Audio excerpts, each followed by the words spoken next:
présenter devant un public, d'intervenir à des conférences, d'animer des formations, animer des ateliers.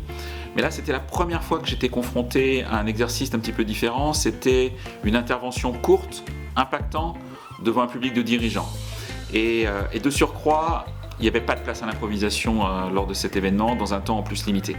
Donc pour moi, ce que m'a apporté Mind the Gap et en particulier Régis durant cet accompagnement, c'est de pouvoir structurer le discours, d'être impactant sur chacune des phrases, pas de mots inutiles, de pouvoir aussi en même temps apprendre par cœur son texte, mais en même temps se laisser la liberté de pouvoir modifier son texte en dernière minute de manière assez fine. Et surtout, quelque chose qui est pas facile pour moi parce que je suis assez speed, de pouvoir avoir des silences, de pouvoir avoir des intonations dans la voix pour pouvoir effectivement marquer le discours et emporter le public. Alors pour mes prises de parole au quotidien, qu'est-ce que j'en ai retenu et qu'est-ce que je mets en pratique aujourd'hui ? Déjà, beaucoup plus de préparation qu'avant. Je préparais déjà évidemment mes présentations en amont, mais là je prépare deux fois plus.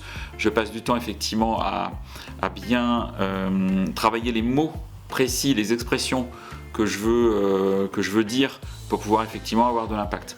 Et puis autre chose, c'est que entre temps ça m'a donné envie de présenter et d'intervenir à deux. Maintenant je fais pas mal de conférences avec une autre personne qui n'est pas de We Feel Good et sur les thèmes qui me sont chers autour de la marque employeur, du recrutement, de l'expérience candidat, de l'expérience collaborateur.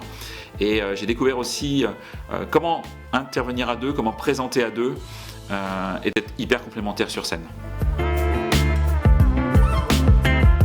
Aujourd'hui, les candidats, ils postulent à une entreprise, mais ils ont envie aussi de rejoindre une équipe, un manager, un dirigeant, une dirigeante. Et pour ça, je suis convaincu qu'aujourd'hui, que les dirigeants, les dirigeantes doivent savoir communiquer, être présents sur les réseaux sociaux, être présents à des conférences, être présents à des tables rondes, bref, représenter leur entreprise. Donc pour moi, il n'y a même pas photo, il n'y a même pas de discussion. Aujourd'hui, quand on est dirigeant, il faut être coaché, il faut être accompagné sur le sujet pour pouvoir être bon et convaincre des clients, mais aussi des candidats, les collaborateurs au quotidien.